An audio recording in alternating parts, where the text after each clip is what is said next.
Hey everyone, it's Sandy, and right here I'm showing you some items that I pulled that I might be using on my layout.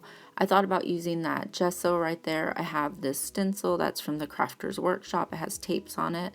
That tray had the embellishments from the March kit. I showed you the picture of Gabby. That's an old stamp that I have, some thread. I did some printables from Click Kits. Every month you get free printables and cut files. So I printed these off and I'm going to try and use some of them up with my kit. So I showed you that picture of Gabby in it. She has her earphones on with her iPod in her back pocket and she was listening to music. So I had taken a picture of her, and when I saw this I thought that would be perfect, and I knew I was going through my stencils the other day, and what's funny is I almost gave this stencil away and she decided she didn't want it, so I kept it and it went perfect for this layout. So I'm glad that I kept it, and anyways, I'm using it now. So I just used some Heidi Swap, I think it's called metallic texture paste, and it's on clearance at Michael's, and I bought it a couple of weeks ago. So I thought I'd use that for the tapes because Gabby likes a colored pink. And then I started going through my paper that came in my kit to see what I wanted to use, and I like that kind of weird striped paper with the peachy pink on it. Now that picture that I'm cutting down is one of those 5x5 pictures, but it was just too big and I wanted to shorten it up. So I just cut it down, and it's such a thick cardstock they printed on, or whatever it's called, that you can like rough up the edges really good with your scissors, and I really liked the way it felt.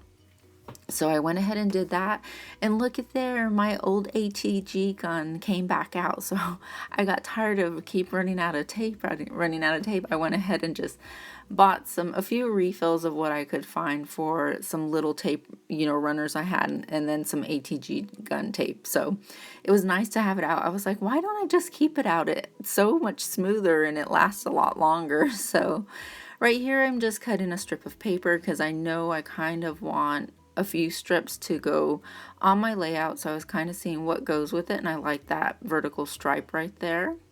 And not vertical, diagonal stripe right there. I like this black piece of paper. And then I flip more through my papers and I find this colorful, it's like, I don't know, paint splatters or so. You'll see it right here. It's that one right there. And I thought, oh, it's got a lot of colors on it. I'll just put a strip on that as well. So I was seeing if I found anything else, and not that I wanted to use. So I'm going to go ahead and cut my white paper down a little because I know I want to put a border around it. And I'm putting these down and I like the way that looks, but then I flipped it over to cut it and I like the black and white stripes right there. So that's what I'm going to go ahead and use. So I'm just using my ATG gun to glue that down. And there we go. So I just put a few strips of paper, and that's really all the paper that I'm going to use with the kit. The rest of it is going to be the printables. So I cut out these two 3x4 cards, and one of them says mixtape on it and the other one says press play. I was going to put it in the middle as I usually do, but I thought, no, I'm going to move it down because I really don't want to cover up any of those the stenciling that I did. So there's 4 labels on there, and I'm going to cut 3 of them to go ahead and add to my layout. Okay, so now I just kind of fussy cut out those labels. I put them in the spots that I think I want them to be, and I'm going to go ahead and use this old stamp. I believe it's an old Studio Calico stamp that I got years ago with one of the kits, but it's like all about music and stuff. So that first one that I'm stamping, it says playback. Then the next one I stamped is on a scale of 1 to 10, and then favorite song. Now I thought, you know what, I'm going to go ahead and use those little round printables right there, and I have, I don't know what size the punch is, but it fits perfect.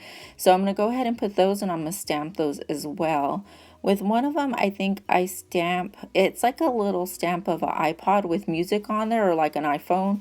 And then there's another one that says, this is my jam. And then on the last one, it's going to say, turn it up. So that's what I'm stamping on those. And on those circles, I'll pop dot them up to give them a little bit of, I don't know, something on the page. Now, Gabby happened to be by me, and I was like, I don't know what to put on this card. And so it's like favorite song, and she said her favorite song was Whip My Hair Back and Forth. So that's what I wrote, exactly how she said it. And favorite singer, she said, is Adele. Her favorite music app is iHeartRadio Kids, and her favorite CD are Kids Bop CDs. And then I had her write her name Gabby and 6 years old on it, and that's it. So I really like the way it came out. It was really fun. I don't know if you can see right there, but I did break out my sewing machine and I sewed on each of those labels, and then like a little stitching on the top of each, like a zigzag stitch. Well, what I consider zigzag. I'm sure I did it wrong, but anyways, I did that, and I added some enamel dots, some little black ink splatters, and that's it. That's my layout, and I really am happy with it. I really enjoyed using those printables, and I'm glad it had the mixtape, because that's what made me want to use the stencil. So there we go. I have a few pictures coming up, and I will see you on the next video. And I'm not sure if I said, but this kit that I'm using is the March Click Kit, and it's featuring the 7 Paper Studio Goldie collection and a lot of other fun stuff. So anyways, I'll talk to you guys later. Bye.